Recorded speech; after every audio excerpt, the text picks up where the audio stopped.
Hey everybody, this is Andy, aka Love Retro BTW, across Twitter, Instagram, and Twitch. I do a podcast every Saturday called Cafe BTW, a morning gaming podcast, a retrospective look at the wonderful world of retro gaming, from interviews to guests. Join us every Saturday, like a Saturday morning cartoon, starting at 8 a.m., 11 a.m. Eastern. Also, if you're on Twitter, please join the brand new retro gaming community, a place to share, connect, and show your love for the retro gaming community. All the links are down below. And remember, enjoy the Gamers Week podcast.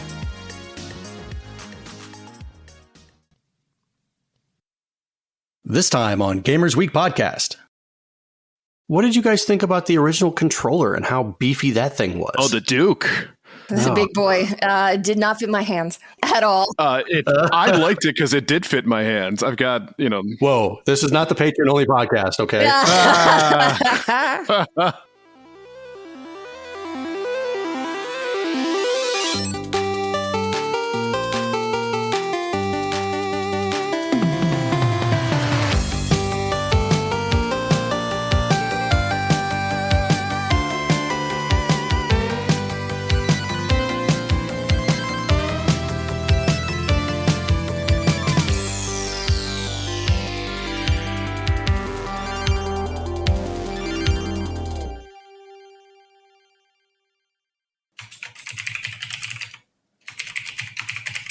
Welcome to Gamers Week podcast. Oh, sorry, I'm typing, so I'll mute myself, relax.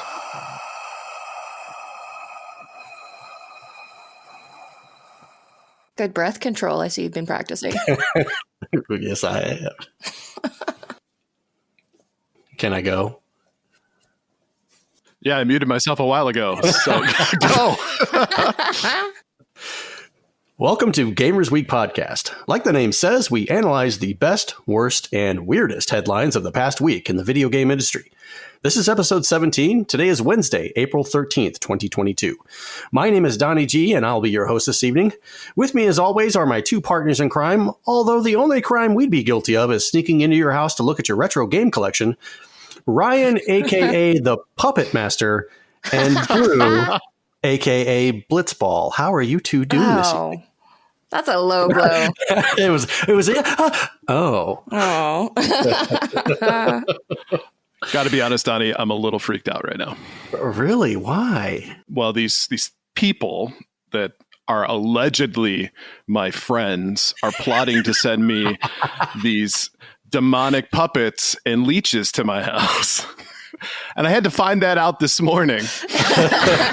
That's what you get for taking a bathroom break in the middle of recording. They're jackals, I tell you. Jackals. So if everybody listening, if you are unfamiliar, we have a patrons only podcast that we do for the patrons of the podcast. And the other night's episode we were recording, Ryan took a bathroom break, and Blue and I continued to talk about Ryan and his disdain for horror movies. And he was talking about how The Puppet Master was one of the movies that freaked him out as a kid.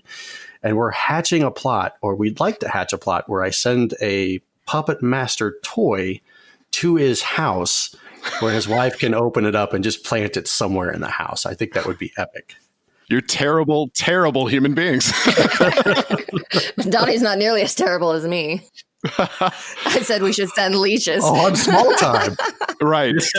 A puppet I can deal with. Leeches on the other hand. I didn't say put them in your bed or anything. I just said send them over. So it's up to my wife to decide how to administer. Whatever happens from there is not on me. It's Puppet Master. It's Stand By Me. Leeches were a thing when I was a kid to be afraid of. Yes, they were. I was afraid of leeches simply because of Stand By Me. Mm-hmm. I never wanted to get into a lake or anything like that. I already got my nipple bit by a fish. The last thing I need. Another uncut patron only revelation, if you will. Yeah, so the takeaway is if you want to hear all the weird stories, you got to join the Patreon. Gotta. So before we begin, we want to give a big thank you to Andy, a.k.a. Love Retro BTW, for becoming a sponsor of the Gamers Week podcast. You heard his trailer at the top of the show, so definitely check out his podcast, Cafe BTW. We'll have links to that in the show notes, as well as all his other projects. Woo! Thank you, Andy. Thank you. Thanks, Andy. So let's move on to reviews, reactions, and requests. Holy Headshot says, wow, dogging us PC gamers. I see how it is. All kidding aside, I agree with the point that getting those games later and at a full price on PC is not as interesting as when they hit sale prices. But that doesn't mean I wouldn't love to enjoy them as well. A Gamer Looks at 40 says, video game news shows are a dime a dozen these days. So why do I recommend Gamers Week? Because it's a refreshing and lively take on the standard good bro chuckle fests that plague the genre. Blue, Donnie, and Rybread have a natural chemistry and warm nature that makes the pod feel like your show as opposed to just a show. While they're not afraid of disagreeing against popular opinion, gamer culture, or corporate greed, they do so with humor and tact. One of my weekly listens, and I truly hope you'll give them a go as well. And Vangroud says, boring. We made it, guys. I know, we got our first negative review. Woo! Right. Again, thank you, A Gamer Looks at 40, for the kind words. Holy Headshot, you have a point. That's one thing we've talked about before. Now it seems like things are starting to look up for us PC gamers as PlayStation is starting to push more and more content to the PC. So that's good news. Yeah, and see, Ryan, A Gamer Looks at 40 says we have a warm nature. We're not jackals. We have a warm nature. He was talking about me, not you guys. It doesn't say that. It doesn't say that. I'm the warm nature of this entire group. You guys are the cold, terrible human beings. I do feel your radiance.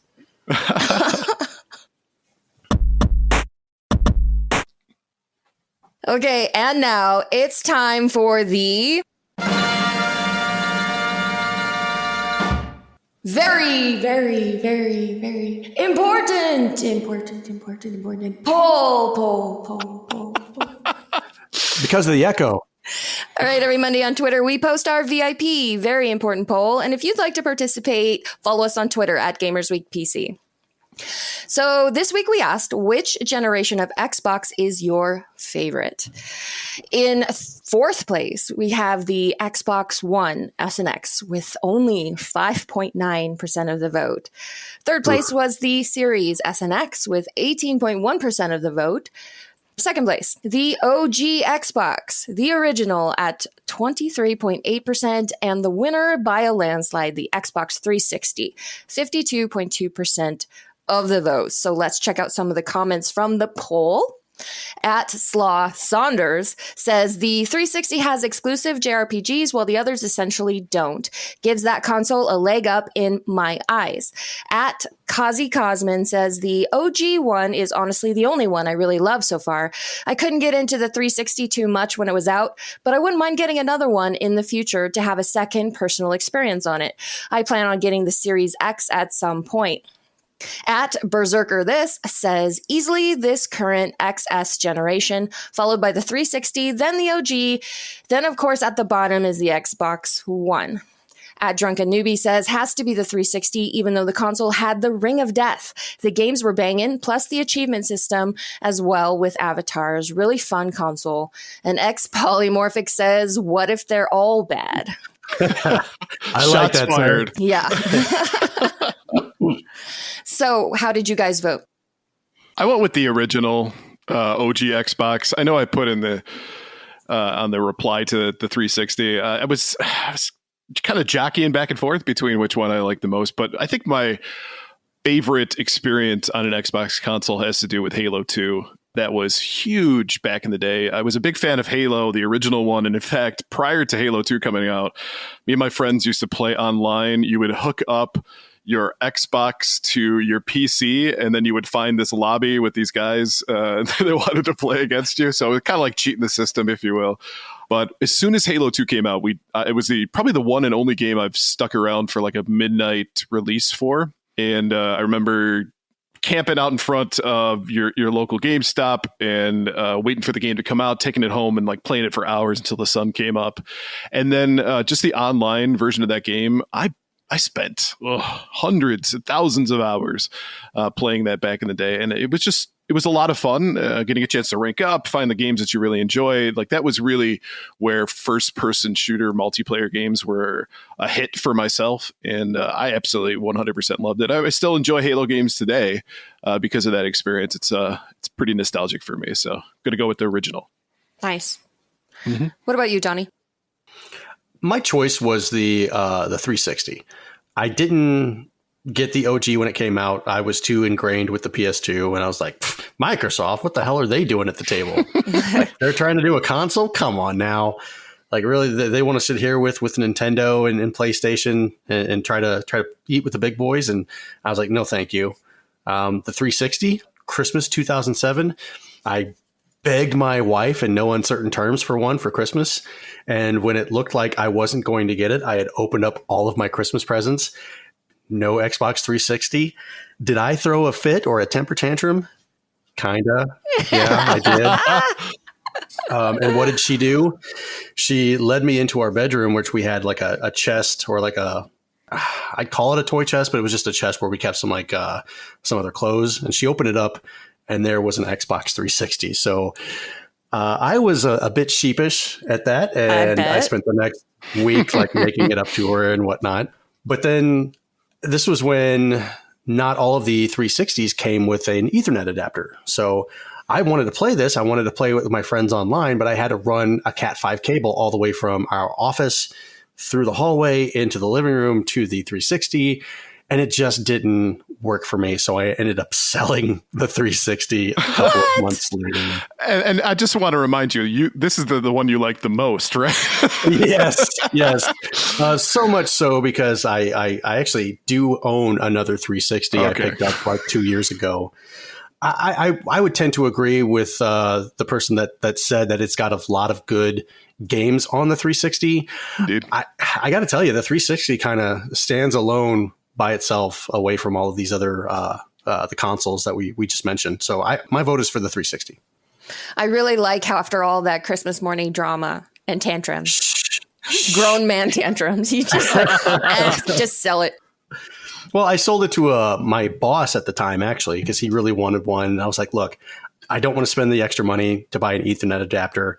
And I got rid of it. And this is whenever the PS3, you could play online for free. So I was like, why would I want to go spend more money, $9 a month to play online? I was like, no thanks. What about you, Blue? So I also went with the OG Xbox. Back in the day, it was Nintendo and Sony kind of duking it out. These two really very polished Japanese companies. And then in comes Microsoft, this American, like badass looking console. It felt to me at the time like something really new, really exciting, especially when you got the console and it was this big honking thing with the great big green X in the middle. Like it was really big and heavy. And like those were back in the days when something being big and heavy meant that it was expensive in quality. So like you really thought you were getting something. And my memories of games on the OG Xbox were Halo, of course. That's not really my jam. I don't really like shooters, but I spent a lot of time with friends while they were playing. So I was still into the whole Halo experience. But mainly what I played were like Need for Speed games, racing games. Nice. And but I also really liked that you could download music and make your own soundtracks to games. Like back in 2001, that was nuts. That was the future in your hands. It was crazy. So because I don't really like shooters, I didn't follow the Xbox consoles really after the OG. But definitely I have really fond memories of the first one. What did you guys think about the original controller and how beefy that thing was? Oh, the Duke. It's a big boy. It did not fit my hands at all. I liked it because it did fit my hands. I've got, Whoa, this is not the Patreon-only podcast, okay? I liked the Duke, even though, it kind of made you spread your elbows out a little bit in order to play it, but I liked it. I was so used to the PlayStation controller and being nice and compact and really able to get to all the buttons seamlessly. And then trying to put that, it did not fit in my hands. I was like, what? How am I supposed to reach? Never mind. Nope. Not doing it. We did end up getting one of the newer ones, the second model ones that were like normal human size. Mm-hmm. But the Duke is definitely, It's infamous, I guess. Is one way to put it. It's got its fans, all right. It does have its fans. But it's fun to remember in hindsight, maybe more so than to actually use. Now moving on to patron shoutouts. Well, we couldn't do what we do without the help of our gorgeous patrons. Here are the generous folks supporting Gamers Week on Patreon. We have a new patron to announce. Please give a big welcome to JNL Game. He'll be joining Bill Tucker, Rybread's #1 fan, Fruitcake's #1 stan, The Wizard of Zardoz, Clayman71, Great Saiyan Man 81, BNT Zilla Guy, Geek With That, Crunchy Kong, Sheriff Snacks, Frank Grande, Love Retro BTW, Steven Sand, Terry Kinnair, Ducks in Disguise, Jim and Colleen, Games with Coffee, Davey PGH, the Red Ox PDX family, including Shannon and Luke, Zach, huge thanks, Random Retro Dude, Princess Kitty Mew Mew, Mega Retro Man, and Emo-esque. If you like what you hear today, and we really hope that you do, please consider joining us on Patreon. Your support helps cover the cost of producing the show, as well as other cool stuff we'll be doing, like prizes and giveaways. You'll also gain access to our weekly patron-only bonus cast called Gamers Week Uncut, Patrons with Benefits. Visit patreon.com/gamersweek to follow the links in the show notes to learn more. Our headline segment is proudly sponsored by the Retro Game Club podcast. It's a fantastic family-friendly retro gaming podcast. In each episode, Rob and Hugh pick 2 games to play and discuss, as well as news, interviews, and other topics. To celebrate International Haiku Day, they're looking for your retro game-themed haikus. To submit yours, email them at email@retrogameclub.net or follow the link in the show notes. I have my haiku that I would like to read out loud for you all. Oh, please share. I'm hoping to get some poetry snaps at the end of this. I can do that. I lost a Glass Joe. I heard Gabby J say yay. Time to retire. Well done. Thank you. That wasn't 575. That was 574. See, that's the debate I had today, that retire is, when I pronounce it, it's retire, not retire. So it's a local dialect thing, so that's why we're... Okay. What's your haiku, Blue? Sea urchin and swordfish, River City residents eat better than me. Nice. Okay, that was a lot more clever than mine.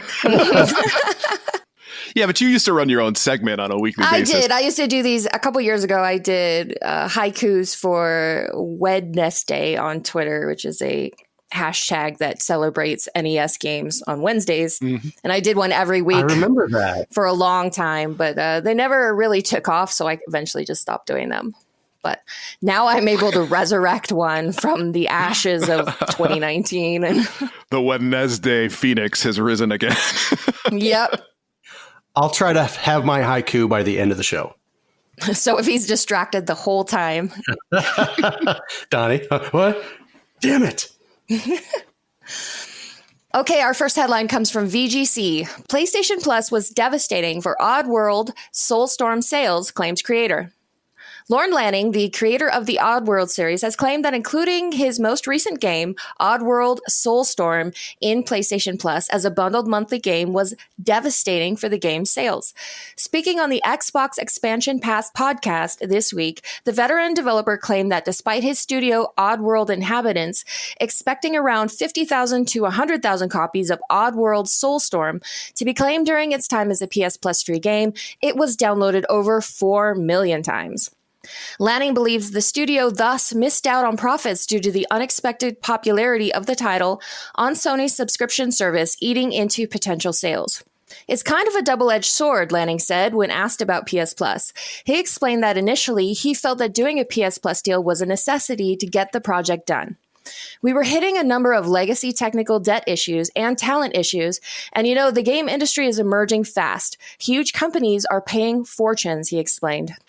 Games industry analyst Piers Harding Rolls has since commented on Lanning's claims, pointing out that it sounded like the game may not have even been finished had the PS Plus money not been offered.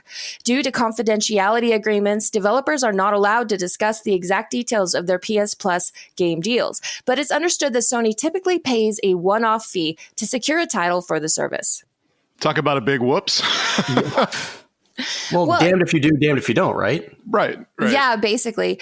This is a topic that we've brought up, not on this show, but many times online in discussions and in other podcasts that we've done, is how do developers make money from these streaming services?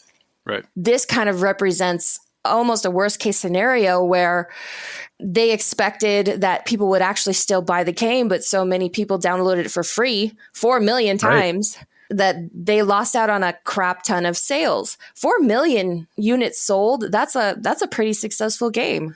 Right. So yeah, I can understand from his perspective why this would feel like they got screwed over. I think it's pretty telling that they're talking about the PS Plus subscription service on the Xbox Expansion Pass podcast. I wonder if they had done a deal with Xbox instead and been on Game Pass, would it have been a different scenario for them? Well, maybe they don't get that money to finish it right away. So right. That's the other thing. What were you thinking? Okay. If the game wasn't finished and they said, hey, we're going to give you all this money to go ahead and get it exactly where you need to be to launch, but we're going to allow it to be downloaded for free. You'll still get the money from us. A one-time fee. Right. You'll get paid. It's like, were you just so nervous that did you not have a lot of confidence in your game that you just decided to go along with this? I would think with how successful the Oddworld series has been, you wouldn't take this kind of chance. Well, I don't know. Maybe they figured it was better than not having any game at all. Yeah. And I guess it also depends on how far away they were from completing it. Because if you look at something like Cyberpunk 2077, that game went on for years. And I think from something else I read, they said it has the potential to be completed. Like they would still be working on this game like 2 years from when it was released and it's still not finished. So maybe they just wanted to get it out. I don't know. And the other part of me thinks it too is that maybe they can consider this eventually to be a loss leader for them, which it sounds like that's what PlayStation Plus is doing now, is that they become a loss leader for companies to be able to get their name out for a game.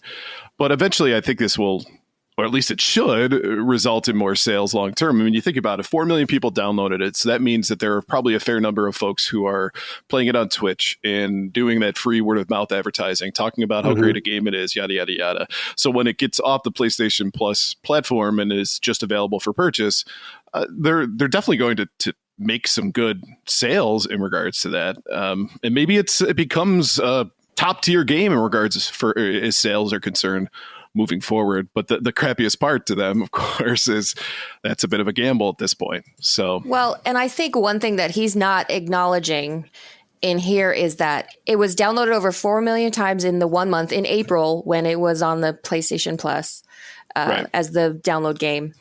But I guarantee that because it was free, they got a crap ton more downloads because it was a no risk opportunity to try the game. Right. Than they would have. It wouldn't have been that they lost 4 million sales. Maybe they lost 2 million or 1 million sales, but that number really shouldn't be representative of how many people would have bought the game otherwig. Because in all reality, we don't know if they would have purchased the game. Mm-hmm. Right. I wouldn't, honestly. I'm not that big of a fan of the series, but I'll take a free download. Heck yeah. Yeah. So 3,999,999 would have sold. Maybe. The other question is he burning bridges by coming out and saying this on the Xbox Expansion Pass podcast? Like if they had trouble getting together enough funds to finish this game on their own, they needed PlayStation's money to finish it. And now they're so pissed off at how the deal went. Is Sony going to want to work with them again? Yeah, that's yeah. You done messed up, AA Ron. Perhaps. I mean, yeah, if he's obviously super unsatisfied with the deal, sure, you should be blackmailed essentially into taking deals you don't like because you can't afford to make games otherwise. But true, but if you can't afford it, then you've got to do something. Mm-hmm. If you really want this game out, you have to do something. Sometimes drastic measures have to be taken. I want to know what he's talking about as far as legacy technical debt. What does that mean? And talent issues. Were people just unhappy? Were you working them too hard?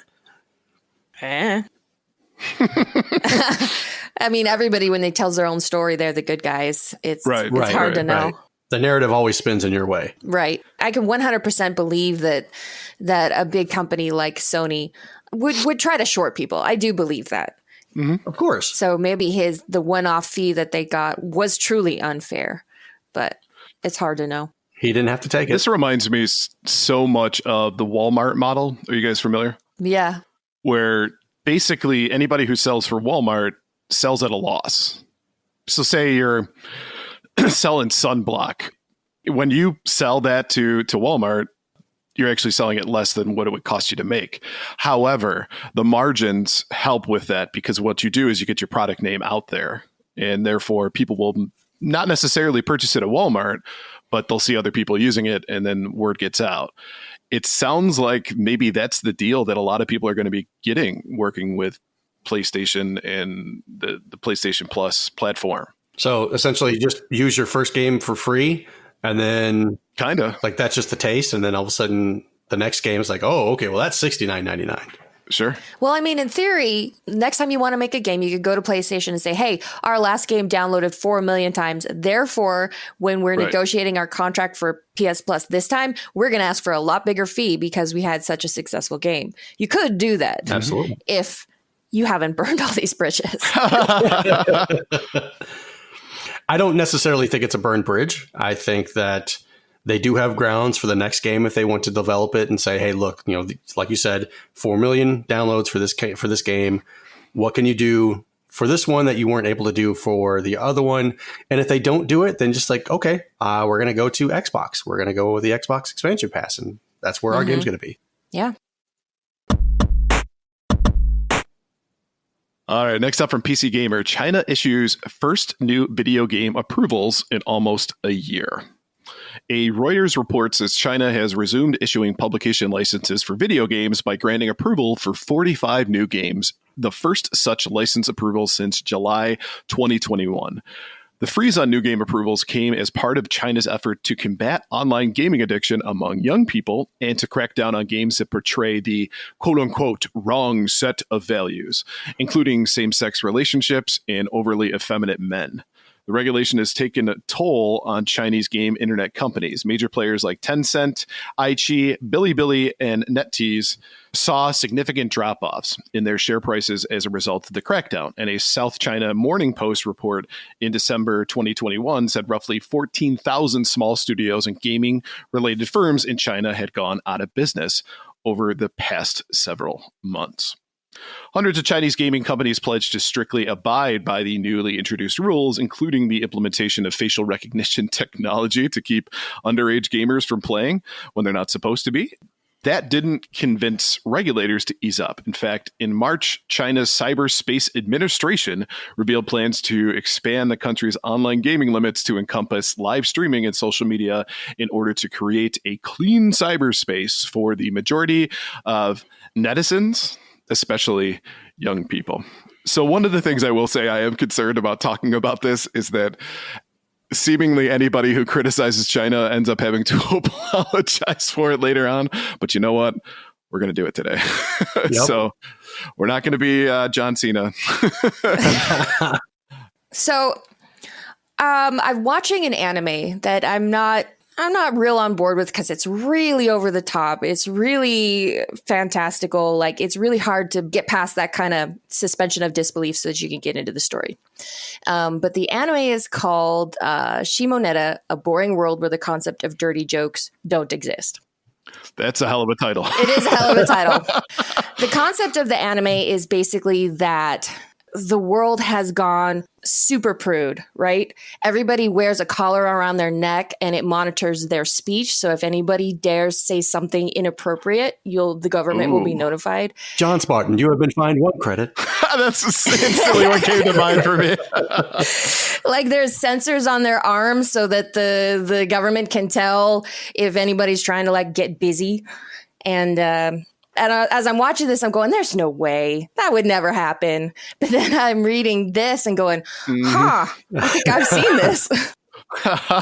They're living it out over in China.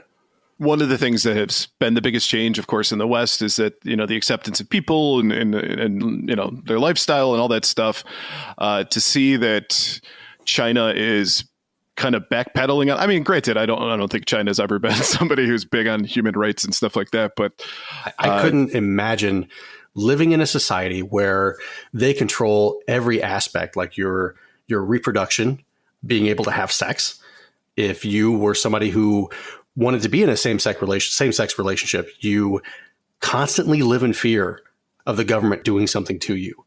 And now this is another aspect where they're trying to control every single part of your life.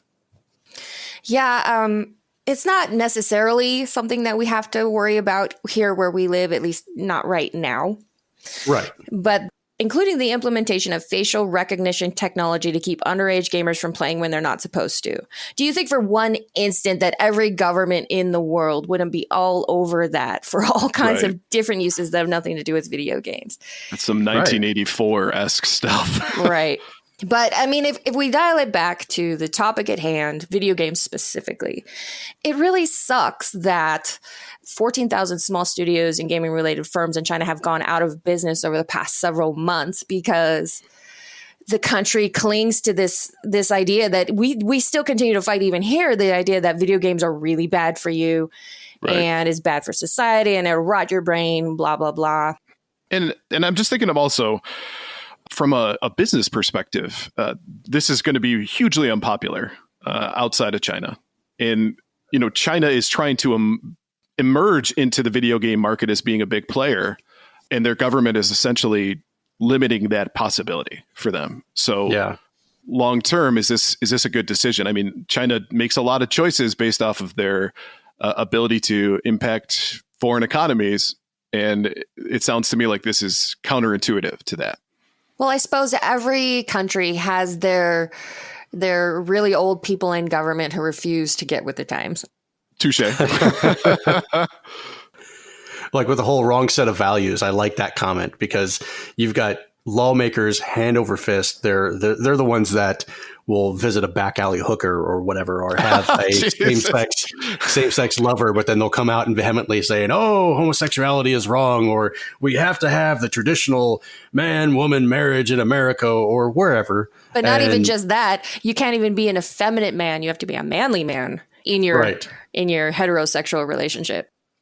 I'm a manly man who breaks down wood and eats eggs and bacon for breakfast, and yes. Just envisioning Donnie as a lumberjack. I'm a lumberjack, and that's okay. Hey, there's the effeminate man part at the end.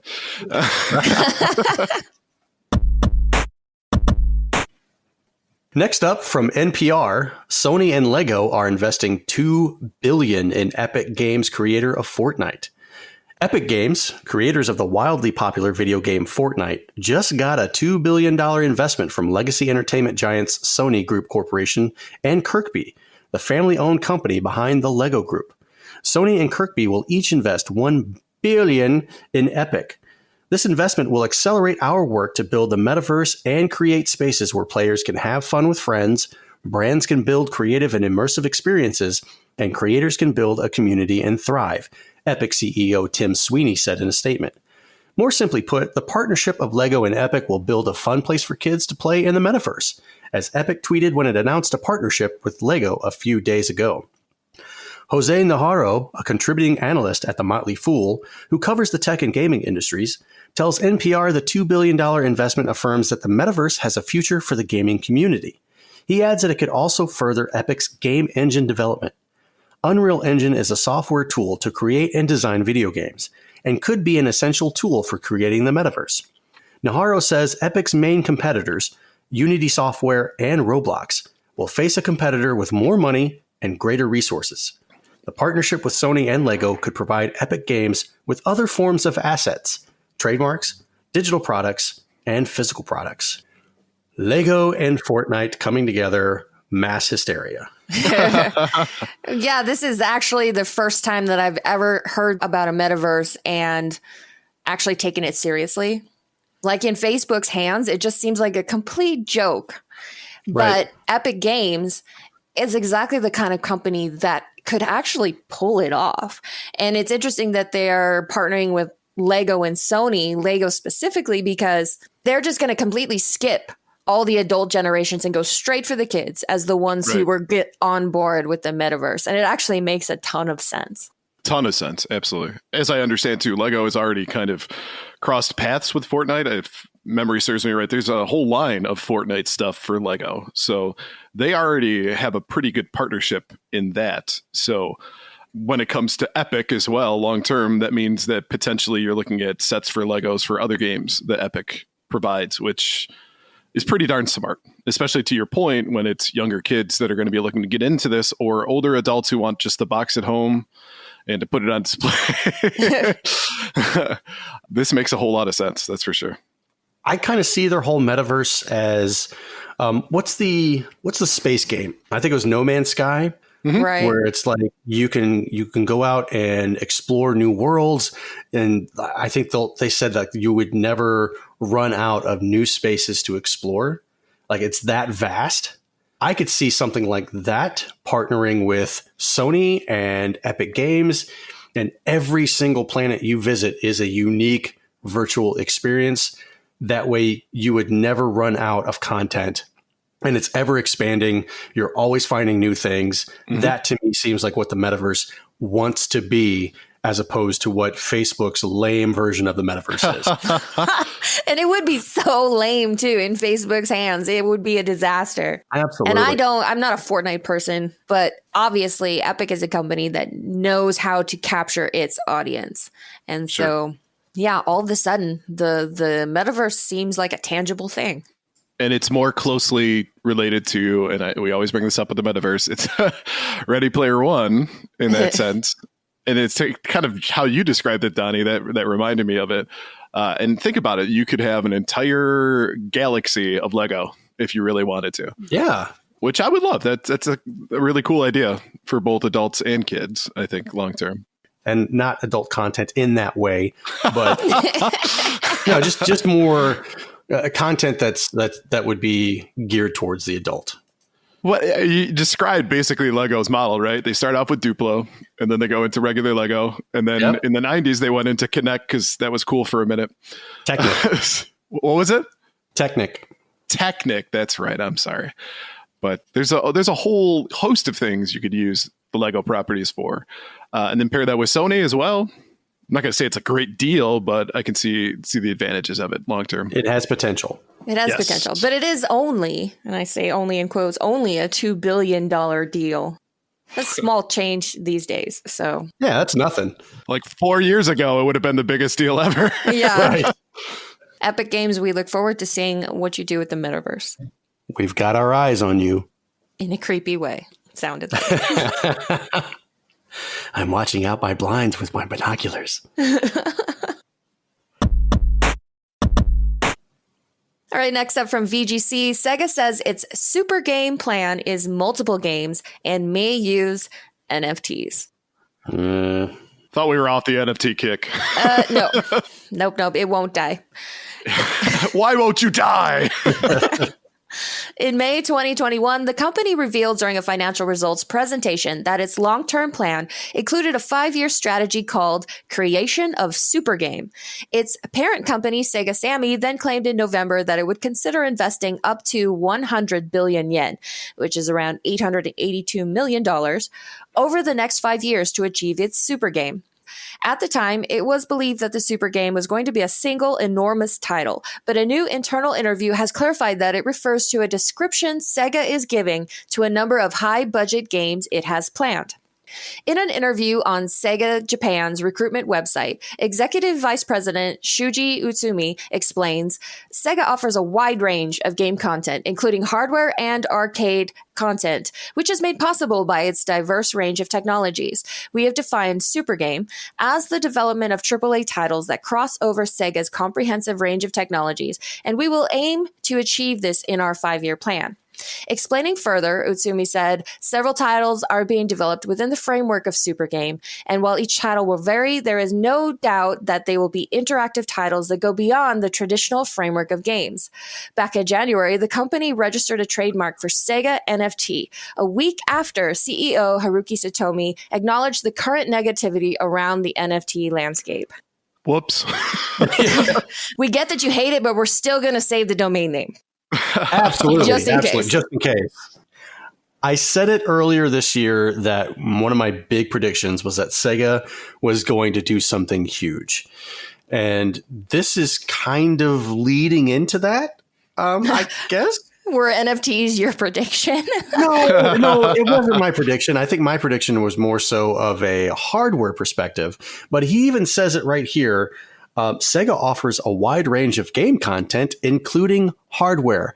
No, you don't, unless I missed something. Pachinko machines. I was thinking the Game Gear Mini. There you go. 4 games on the smallest item you've ever seen in your life. Sega even closed their arcades. Yeah, there was a big to-do about taking down that iconic sign.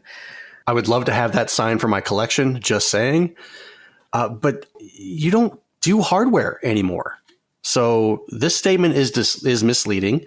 And I'm really hoping maybe you're saying this because you do plan on dropping a new Sega console sometime in the near future, preferably in 2022.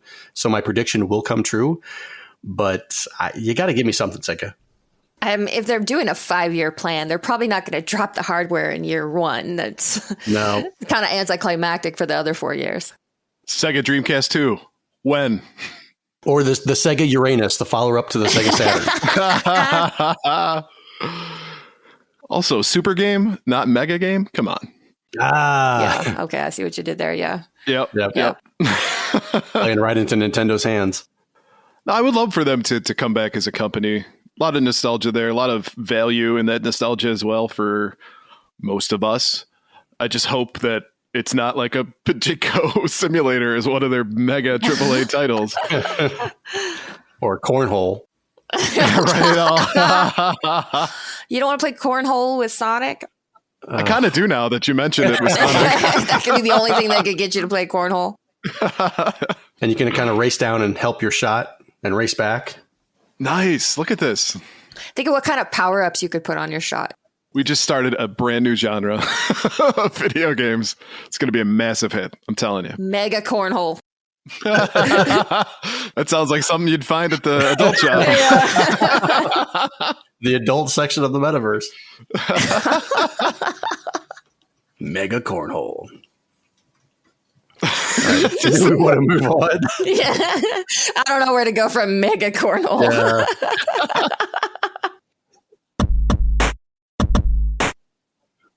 All right, so why don't we jump into our top 3 new releases for the week. First up is Cat Cafe Manager. Platform is Switch and PC. Travel to the sleepy village of Caterwall Way and rebuild your grandmother's cat cafe. Renovate your restaurant, befriend the local cats and townsfolk, forge lasting friendships, unravel catty mysteries, and build a home for dozens of unique felines. For those of you who are not familiar what a cat cafe is, do you guys know what that is? Mm-hmm. No. Okay, so buddy of mine from Twitter, Quarter Munchers, started one in Rochester, which I don't know the name, but Quarter Munchers, feel free to respond to this on Twitter if you hear this. And basically, it's a cafe where there are a myriad of cats around to kind of help you relax and enjoy the animals around, and hopefully they don't scratch or bite you. But I bet it smells wonderful. They're a big deal. These kind of animal cafes are a big deal in Japan, where you basically just go hang out with cats or dogs or raccoons or whatever is the theme of the cafe. They're really, really popular over there. And don't do that at the shelter. Well, it's a little bit cleaner. It's a little bit nicer. It doesn't smell as bad. And less depressing. A lot less depressing. And a lot of them feature animals up for adoption as well. So nice. I'm just imagining a raccoon cafe, like rabies free since January. That damn raccoon took my BLT. All right. Next up is Road 96. Platform is PS5, Xbox Series X and S, PS4, and Xbox One. Hitchhike your way to freedom in this crazy procedurally generated road trip. No one's road is the same. Last up is Don't Starve Together. Platform is just the Switch. Fight, farm, build, and explore together in the standalone multiplayer expansion to the uncompromising wilderness survival game, Don't Starve. So taking a look at this list here, which one is most interesting to you guys? I personally am looking at Road 96. Mm-hmm. I like the idea of having like a choose your own adventure game. They did that a couple years ago with there was a series on the Xbox. The name escapes me, but you can make choices in it. And if you didn't like your choice, you can kind of rewind it and choose a different path. Life is Strange. Life is Strange. There it is. Yep. I liked Life is Strange.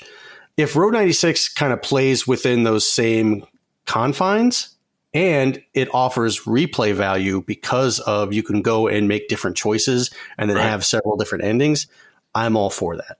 The fact that no one person's experience is the same, and I think it also eliminates some of the spoiler aspect of it. So I think that that's kind of cool. So if you were to play this on Twitch, your experience is going to be different. Then you can kind of chit chat about what your ending was or where you ended up going and the different things that you interact with. So I think that's kind of cool. Right. I guess it depends how they play with the procedurally generated. Sure. It's like Hades is a roguelike, but everybody kind of arrives at the same ending anyway. Right. Even if you took a slightly different path to get there. But for myself, I'd probably pick Don't Starve Together. You're not going with the Cat Cafe? No, I'm not. I know a lot of people that will really enjoy that, though, but that is not my cup of tea. I'm allergic to cats. As am I. Wow. Okay. Not digital cats, though. I'm good on that. I am not allergic to cats. I like cats, but probably not in that kind of atmosphere, I guess. But, but yeah, I would probably go with Don't Starve Together. Survival games are not necessarily my favorite, but of these three, that is what I would pick. Did you play Don't Starve? Nope. The original? Did not, because I don't really like survival games. I've never played Don't Starve either, but that would probably be my choice as well. It just seems more content, I guess I would say, than the other two. Again, I'm allergic to cats, so I don't have an affinity necessarily for them. But it sounds to me, especially being multiplayer, that sounds kind of cool as well. I don't know. Do you guys know if the original Don't Starve is multiplayer as well? No, I don't know. This is the standalone multiplayer expansion. Gotcha. So this is the first time it's going to be available for multiplayer. Nice. So that's cool. The main way that I could see doing co-op would be useful is if like you really get in a bind and you need to kill your partner and eat them. I like that. Digital cannibalism. Yep. Right? I mean, you're sitting there talking about content and probably and the fact that Don't Starve Together has more content. I'm looking at some screenshots from Row 96, and it looks like you can play Connect 4 with one of the characters inside the game. So how is that for content? Ooh, Connect 4. Right? It's not cornhole, but it's Connect 4. It's like one step above tic-tac-toe. Exactly. Because I think that's what it's advertised as.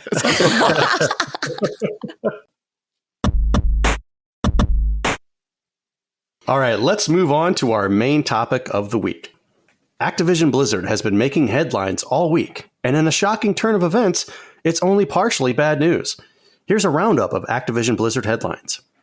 From Engadget, Activision Blizzard gives 1,100 QA testers full-time jobs and higher base pay. Whoa!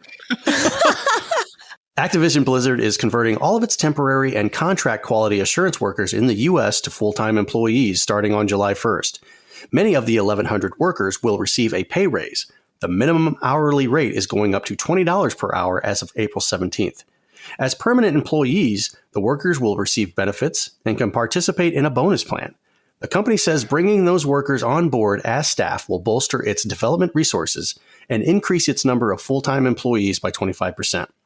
It recently converted nearly 500 other temp and contract roles across its studios to full-time positions. The move comes in the wake of a unionization drive spearheaded by QA team members at Raven Software. Workers from across Activision Blizzard staged a walkout in December after some Raven QA contractors were laid off. The following month, QA workers at the studio announced their intention to unionize, which would make them members of the first union at a AAA gaming company in North America. Microsoft, which has agreed to a deal to buy the company for $68.7 billion, said last month it respected the rights of Activision Blizzard employees to choose whether to be represented by a labor organization, and we will honor those decisions. Color me surprised on that last statement. Right? Well, coming from Microsoft, I mean, they have to say that stuff, basically. Everybody's worried that by them buying Activision Blizzard that nothing will change. And so Microsoft has to really go out and show everyone that, no, we're still the good guys. Just because we bought the bad guys doesn't make us also bad. Right. I think it's a good move. People in the gaming industry, the little guy, getting something they deserve. You know, not just being like, oh, you're a temporary position. We're going to work you like a racehorse. When the race is done, we're going to let you go. We're going to race you and drive you into the ground. And then when you can't perform anymore, we'll just take you out back and shoot you. Absolutely. And that's how it's been. And now the people in the gaming industry are going to get their just desserts. I like this move. Yeah, well, we had Leroy Patterson on the show, and he talked at length about his experience being a game tester. And I don't remember specifically if he said he worked for Activision Blizzard or not, but just the general vibe of the whole thing was that it's a really lousy job with really lousy pay where nobody cares about you. And then also, I talked in our patron-only show last week or the week before, whatever, that I saw a job listing for a games tester, and I thought, I'll apply just for fun, even though I know better. I don't really want the job. I'll just apply and see where it goes. And the very first question on the application was, this job pays $9 an hour. Do you accept that? I just laughed, and I closed the application. I'm not doing that. You mean you didn't accept that pay? I did not. I know. I'm really bougie like that. I need more than $9 an hour. So I don't know what these QA testers were making before, but it does seem like going up to a $20 an hour minimum rate. That's got to be a great improvement over what it was. For sure. Leaps and bounds. So, Blue, are you going to apply to Activision Blizzard to be a game tester now? Not today. No, not today. Oh, how the turntables. I still don't want to move to... Their offices are in California, so I still don't want to move to California. Which, honestly, maybe $20 an hour ain't that great in California. Imagine what it was before then. Right. So maybe now they can actually pay rent. That would be great. Right? Without having to have like 17 roommates per bedroom or something just to make ends meet. All right, next from Eurogamer, Activision Blizzard appoints new diversity chief. Kristen Hines has been named as the new Chief Diversity, Equity, and Inclusion Officer at embattled publisher Activision Blizzard. Hines' appointment comes after a year of damaging headlines which have shown light on Activision Blizzard's company culture, including numerous allegations of misconduct and abuse. Controversial Activision Blizzard boss Bobby Kotick, who remains in place at least while the company's sale to Microsoft is finalized, welcomed Hines' hiring today. Activision Blizzard has ambitious goals to become the most welcoming and inclusive company in the gaming industry, Kotick said. I wonder if he said that with a straight face. Right. We have already made significant progress in ensuring the safety and well-being of our employees, and we are excited to have Kristen join our leadership team to help drive even greater improvement. I'm excited to join a company that is prioritizing its commitment to diversity, equity, and inclusion and making progress on the ambitious goals it has set for itself, Hines said today. In an industry with historical underrepresentation, I'm looking forward to leading the company's efforts to further build a workplace that values transparency, equity, and inclusivity. And she makes a good point. I mean, if you look at the gaming industry, it is a typically male-dominated industry. Even outside of the U.S., that's still very much the case, where from game testers all the way up to executives, that's mostly males. So the fact that they're looking to help create some diversity within the workspace, hopefully that becomes a trend across more companies, especially from the gaming industry. Yeah. I mean, this is clearly a PR hire. Oh, totally. Mm-hmm. Totally. I don't buy one word coming out of Bobby Kotick's mouth. Fair enough. However, that doesn't mean that Kristen Hines can't do good while she's there. It doesn't mean that she can't go on and make a difference. If a company is doing the right thing for the wrong reasons, it doesn't mean that it's not going to be valuable in the end. Absolutely. I see this as like a puppet master type thing where they hire her. You had to say puppet master. I did have to put this in, sorry, but in a completely different manner where they're like, hey, we're going to put you on the screen and you're going to do the song and dance and stuff, but we're really going to control everything behind the scenes. And you can shout inclusivity and all this stuff through the mountaintops, but when it comes down to it, we're going to keep everything the same. Yeah, I mean, that's entirely possible. I would not want this job. Yeah, it's a rough gig, to be honest. I wouldn't want to go anywhere near this. But then again, there's nowhere to go but up. So anything that she accomplishes will seem like a lot of progress. So good luck to her. Looking forward to it. Yep. Yeah. Yep. And last up from The Verge, California governor has been interfering in Activision Blizzard lawsuit. The state of California case against Activision Blizzard just took another blow. A report in Bloomberg alleges that the Office of California Governor Gavin Newsom sought to interfere in the lawsuit between the state's Department of Fair Employment and Housing and Activision Blizzard for sexual harassment and discrimination. When the suit's head counsel, Jeanette Whipper, tried to maintain that the company's autonomy, she was allegedly fired by Newsom, which prompted Assistant Chief Counsel to the DFEH, Melanie Proctor, to resign in protest. Claims of interference by our office are categorically false, Aaron Mellon, communications director for Gavin Newsom, said in a statement to The Verge. Activision Blizzard recently settled with the EEOC to the tune of an $18 million victim compensation fund. The DFEH sought to block the settlement, claiming that it could allow Activision Blizzard the ability to destroy evidence or release the company from the state's claim. After an attempt to stay the statement, a California judge ultimately denied the DFEH's request, paving the way for the settlement's approval at the end of March. The $18 million settlement was criticized for being a drop in the bucket for the billion-dollar company. Corruption in government? So surprised. I'm shocked. Shocked, I tell you. What a time we have reached when an $18 million settlement is considered a drop in a bucket. Yeah, true. Well, for Activision Blizzard's coffers, it is. Yeah. How are they really going to learn their lesson if it doesn't make them hurt a little bit, at least a little bit? It's kind of messed up. You know, you try to make everything clear, open, and transparent, and your governor fires you? Right. That's some shady shit. Well, yes, but I'm sure it's not to excuse it, but I'm sure it's nothing that doesn't go on every single day behind closed doors, where you have people in government, people in billion-dollar companies getting together and playing golf and shaking hands and smoking cigars and say, hey, you help me, I'll help you. I'll donate to your campaign. You get rid of her. Yeah. I mean, of course, it's all still allegations, but it'd be nice to see this kind of stuff get caught and brought out into the open air for once. Allegations. Come on. We've seen movies. We know this is true. What a PR statement as well. Claims of interference by our office are categorically false. They sound very innocent in that statement. So Aaron Mellon, communications director for Governor Newsom, how much money are you getting right for that statement? I'm sure she works hard for her money if she's doing PR for these kind of people. Right. She works hard for the money. So hard for the honey. She works hard for the money, so you better treat her right. Was that in Cartman's? Yes, it was.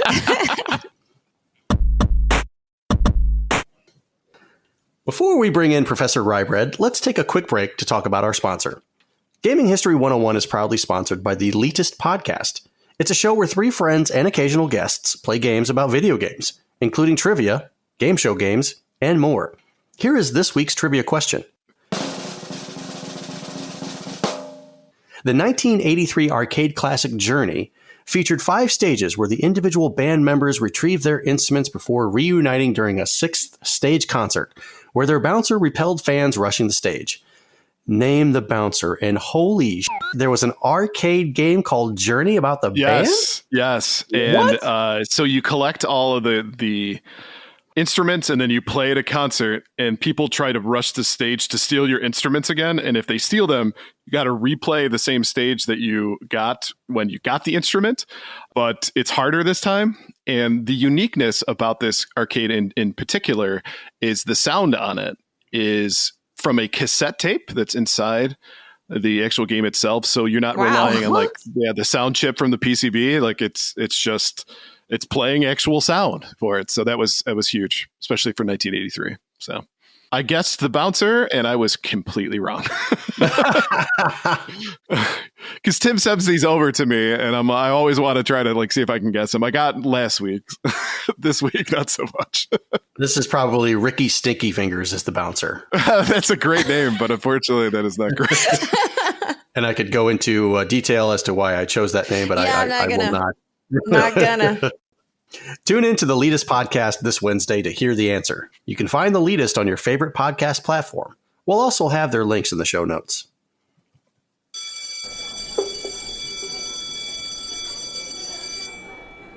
All right. Thank you for coming, students. Please take your seats. Welcome to Professor Rybread's Gaming History 101. In today's lesson, we're going to discuss one of the most popular computer manufacturers of the 1970s and 1980s that still has a strong cult following today. Of course, talking about Commodore. So have either of you ever played on a Commodore or the Commodore Mini that came out? Are either of you familiar with Commodore? Familiar, but I've never played one. Yeah, familiar with it. One of the kids in the neighborhood had it. I played on it sparingly. And last year, I actually picked up a Commodore 64 in the box that I ended up giving to our friend Country Kong. Very, very cool.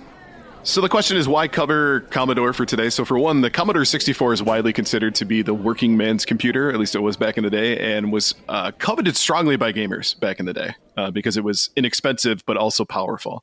And really, its cult status has allowed it to even sell a mini version containing 64 classic games. Wow, they really played with that 64 number. And it was released in 2017. So there's actually a version of it that you can buy that you can plug into, your TV with an HDMI port, if you will. So if we take a look at the beginning, Commodore was founded by Manfred Knapp and Jack Tramiel in 1958 in Toronto, Ontario, Canada. Now, if Jack Tramiel is ringing a bell for you, he is the same Tramiel that ended up purchasing Atari computers in the mid-1980s and has been rumored to be the owner of the Sword Quest contest missing prizes, which include the Philosopher's Stone. Yep. And the silver-bladed Sword of Ultimate Sorcery. Now, this is, of course, considered an urban legend, as there's no definitive proof that he actually owns the items. Where does he live? Asking for a friend. I think Jack kicked the bucket a little while ago. So where is his estate? That's a great question. Related, do you guys want to go on a road trip? A road trip? He was probably buried in it. Right. We can go dig him up.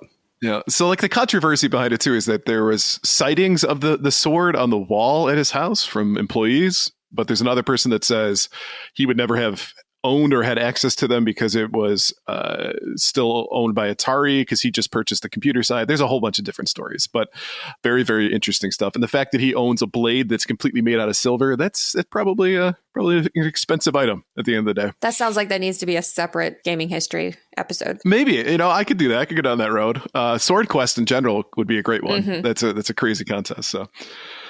All right. So Tramiel and Knapp actually met working for a typewriter company in the early 1950s, and the two hit it off and actually later partnered together to develop an adding machine and typewriter business that would eventually become Commodore. Now, fast forward all the way to the 70s, Tramiel actually got into the business of selling electronic calculators, which was like the new hot thing coming out of Japan.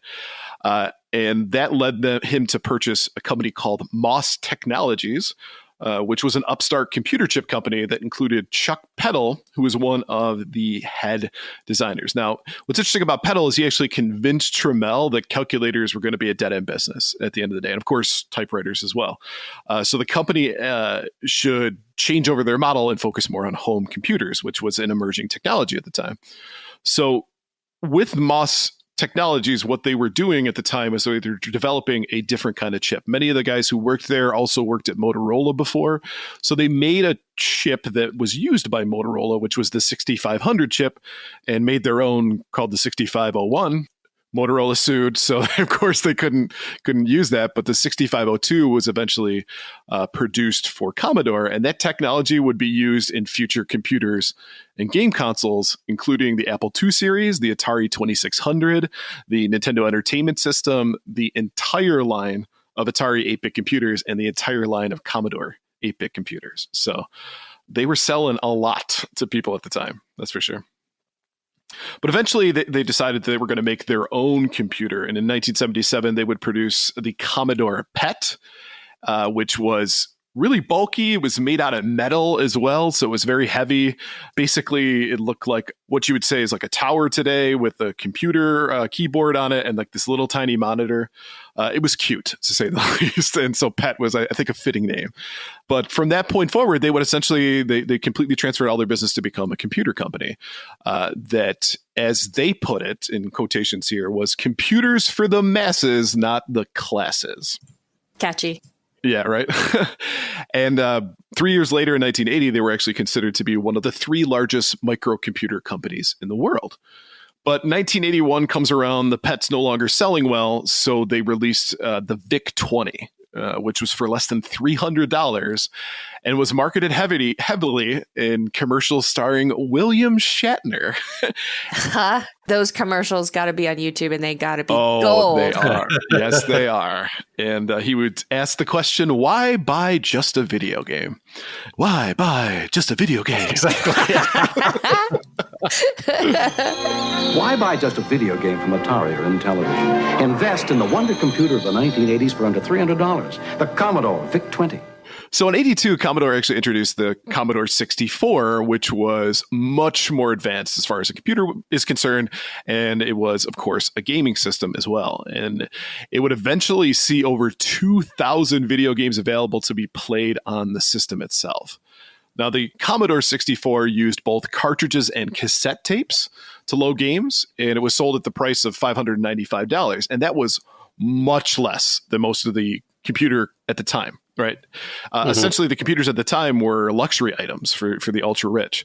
This was really targeted at kind of your average person. And this eventually, though, as a result of their price point, led to, and this is actually what it was called, the home computer war, which was, and it was a price war between Commodore, Texas Instruments, Atari, and Apple.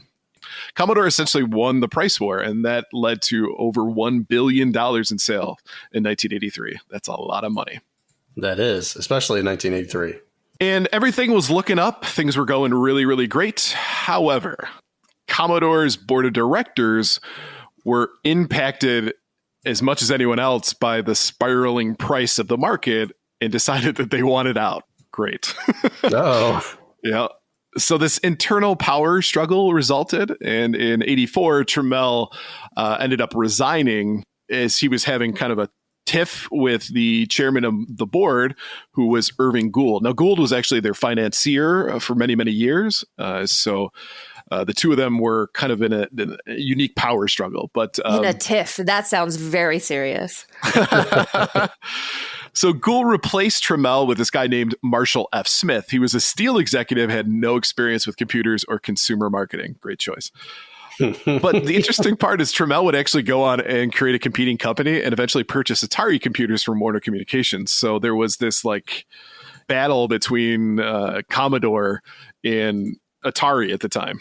Obviously, neither of these two companies were big players in the in the 90s, so that kind of tells you how things went. Right. But, right. With Trammell gone, though, the management had to kind of pick up the pieces, and as a result, they ended up purchasing a small emerging company called Amiga for $25. Or $25 million. Dang. I know money went farther back then, but dang. That's a slap in the face. I'm going to buy your company. I'm going to write you a check, and this is what I think your company's worth. $25. $5. Go out and have yourself a nice steak dinner. Not that nice, though. Like half on me, though. Go to Ponderosa. Right. There you go. Perfect. So, interestingly enough, they were a victim of kind of their previous success with selling inexpensive computers. So the 32-bit Amiga 1000 would actually struggle to compete in the major players in the market, which were at the time IBM and Apple. And the press, as early as 1986, was actually predicting Commodore's demise. So through the late 80s and early 90s, Commodore would release several updated versions of the Amiga, but never really saw the success that they had with the VIC-20 or the Commodore 64. And Commodore even released a short-lived cartridge-based system to compete with Sega and Nintendo that was considered to be a commercial flop and only released in Europe. But man, would I love to get my hands on one of those. Mm-hmm. But in 1993, as a last-ditch effort to avoid bankruptcy, they developed another home gaming console, the 32-bit CD-ROM-based Amiga CD32. Now, this was considered, but not actually the truth, it was considered the world's first CD-ROM-based system. The CD32 really went only to sell about 100,000 units, which eventually led to Commodore filing for bankruptcy May 6th, 1994. Kind of wrap things up, due to the internal fighting, mismanagement, and the ability to keep up with the market, one of the most successful computer companies in the early 1980s quickly saw its demise in a matter of 10 to 15 years. But the influence of the company on the marketplace, making computers affordable tools for the average person, in my opinion, cannot be understated. Hear, hear. Well, thank you for attending today's lesson. Just a reminder, if you do have any ideas for stories you'd like to hear, send us a message at gamersweekpodcast@gmail.com, and we might feature your suggestion. All right, let's go ahead and wrap up this week's episode. Thank you for listening to episode 17 of Gamers Week Podcast. And a big thank you to the Retro Game Club Podcast, the Elitist Podcast, and Love Retro BTW for sponsoring this episode. Don't forget to check out their links in the show notes. If you want to connect with Gamers Week, follow us on Twitter at GamersWeekPC. Email us at gamersweekpodcast@gmail.com. Visit our merch store at gamers-week-podcast.creator-spring.com. Or if you want to do it the easy way, follow the link in the show notes. And join us on Patreon at patreon.com/gamersweek. Finally, since you made it all the way to the end of this episode, please leave us a rating and a review to let us know how we did. We really do appreciate your feedback. While you're there, consider subscribing on iTunes, Spotify, or your podcast platform of choice. And before we leave you, I do have a haiku. Oh, he did it. I did it. My love, Black Label. 5-screw hang tab, non-rev A. I need 18 more. Nice. Well done. Next week, we're going to do limericks. There once was a guy from Nantucket. Yeah, you're going to stop there, buddy. All right. Good night, everybody. Night. Thank you, and good night.